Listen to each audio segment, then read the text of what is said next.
नमस्कार। कभी कभी ऐसा होता है ना कि कोई बहुत बड़ा गोल हमारे सामने होता है पर शुरुआत करना ही सबसे मुश्किल काम लगता है। आज हम बिल्कुल ऐसी ही एक कहानी पर नजर डालेंगे। ये कहानी हमें सिखाएगी कि कैसे छोटे छोटे लेकिन लगातार उठाए गए कदम हम एक बहुत बड़ी जीत तक पहुंचा सकते हैं। आखिर कोई भी नई आदत डालना इतना मुश्किल क्यों लगता है? देखिए, हम सबके साथ ये होता है, एक गैप सा बन जाता है ना? कि हम करना क्या चाहते हैं और असल में कर क्या पाते हैं। चलिए इसी चुनौती को एक इंसान की कहानी के जरिए समझते हैं। तो कहानी है तन्वी की। तन्वी को ना किताबों से जुड़ी हर चीज पसंद थी। लाइब्रेरी जाना, नॉवेल्स के बारे में सुनना, सब कुछ, बस एक चीज को छोड़कर, और वो था असल में किताब को बैठकर पढ़ना। मतलब उसके चारों तरफ पढ़ने लिखने का ही माहौल था, लेकिन जब बात खुद डिसिप्लिन में रहकर पढ़ने की आती थी तो बस वहीं वो स्ट्रगल करती थी। और यही तो असली कॉन्फ्लिक्ट था। एक तरफ तो ये बहुत ही अच्छा लगने वाला आइडिया था कि मैं एक रीडर हूं, और दूसरी तरफ पढ़ने की फ्रस्ट्रेटिंग सच्चाई। मतलब सोचना कितना आसान था पर करना उतना ही मुश्किल। और फिर मन में ये सवाल आता था, बाकी सब तो कर लेते हैं, मैं क्यों नहीं कर पाती? ये जो फीलिंग है ना, खुद से निराशा और दूसरों से तुलना करने की, ये अक्सर किसी भी प्रोग्रेस को शुरू होने से पहले ही खत्म कर देती है। तो अब आते हैं कहानी के टर्निंग पॉइंट पर। वो मोड़ जहां उसकी टीचर की एक बहुत ही सिंपल सी सलाह ने सब कुछ बदल कर रख दिया। उसकी टीचर ने देखा कि तन्वी हमेशा पहले कुछ पन्नों से आगे ही नहीं बढ़ पाती, तो उन्होंने एक बहुत ही सिंपल और मैनेजेबल सुझाव दिया। उनकी अप्रोच डांटने वाली या बहुत कुछ डिमांड करने वाली नहीं थी, बल्कि प्रेशर हटाने वाली थी, प्रेशर बढ़ाने वाली नहीं।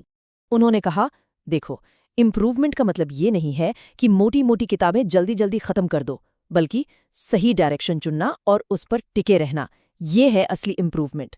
तो हुआ क्या? फोकस स्पीड और क्वांटिटी से हटकर डायरेक्शन और कंसिस्टेंसी पर आ गया। और बस इस एक सलाह ने तन्वी को एक क्लियर स्टार्टिंग पॉइंट दे दिया। जो लक्ष्य पहले पहाड़ जैसा लग रहा था, अब वो एक छोटे से रोज करने वाले काम में बदल गया। ये प्रोसेस ब्रिलियंटली दिखाता है कि हैबिट बनती कैसे है, एक बड़ी छलांग से नहीं बल्कि छोटे छोटे कदमों से। पहला स्टेप, 10 मिनट का टाइमर। बस एक छोटा सा पूरा हो सकने वाला गोल सेट करो और टाइम खत्म होते ही बिना किसी गिल्ट के बंद कर दो। फिर आया दूसरा स्टेप, नेचुरल एक्सटेंशन। ये 10 मिनट धीरे धीरे 15 बने, फिर 20, और ये सब अपने आप हुआ बिना किसी दबाव के। और आखिर में तीसरा स्टेप, एक पक्का रूटीन। पढ़ना उतना ही नॉर्मल हो गया जितना दिन का कोई और काम। हाँ, शुरू के कुछ दिन मुश्किल थे, पर क्योंकि टाइम बहुत कम था तो ये मैनेजेबल लगा। सबसे ज़रूरी बात यही थी कि अच्छा परफॉर्म करना है वाला प्रेशर हट गया, और इसी वजह से आदत को नेचुरली बनने का मौका मिला। तो अब देखते हैं इसके शानदार नतीजों को। ये वो नतीजे थे जो किसी एक दिन की जोरदार मेहनत से नहीं, बल्कि चुपचाप सब्र के साथ लगातार की गई कोशिश से मिले। उसने किताबें खत्म की और उसे वो याद भी रहीं। उसे मजा आने लगा दोस्तों को कहानियों की समरी सुनाने में। वो खुद कॉन्फिडेंस के साथ नई कहानियां चुनने लगी।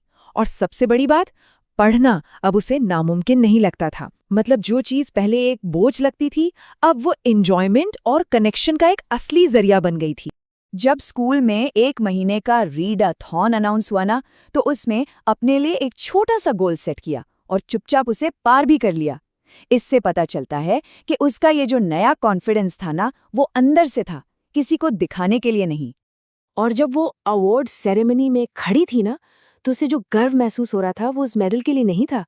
वो गर्व था उस सीधे सच्चे रास्ते के लिए जिस पे वो लगातार चली थी और यहाँ तक पहुंची थी। तो चलिए अब तन्वी की कहानी से थोड़ा जूम आउट करते हैं। इससे हमें एक बहुत ही पावरफुल और यूनिवर्सल सबक मिलता है कि असली मीनिंगफुल प्रोग्रेस होती कैसे है। तो असली प्रोग्रेस क्या है? ये किसी अचानक बहुत बड़ी मेहनत से नहीं आती, बल्कि ये आती है एक सीधा रास्ता चुनने से और उस पर सब्र के साथ चलते रहने से। मतलब छोटे छोटे लगातार किए गए काम ही टाइम के साथ जुड़कर बड़े रिजल्ट्स देते हैं। और ये सिंपल सा प्रिंसिपल सिर्फ पढ़ने पर ही लागू नहीं होता।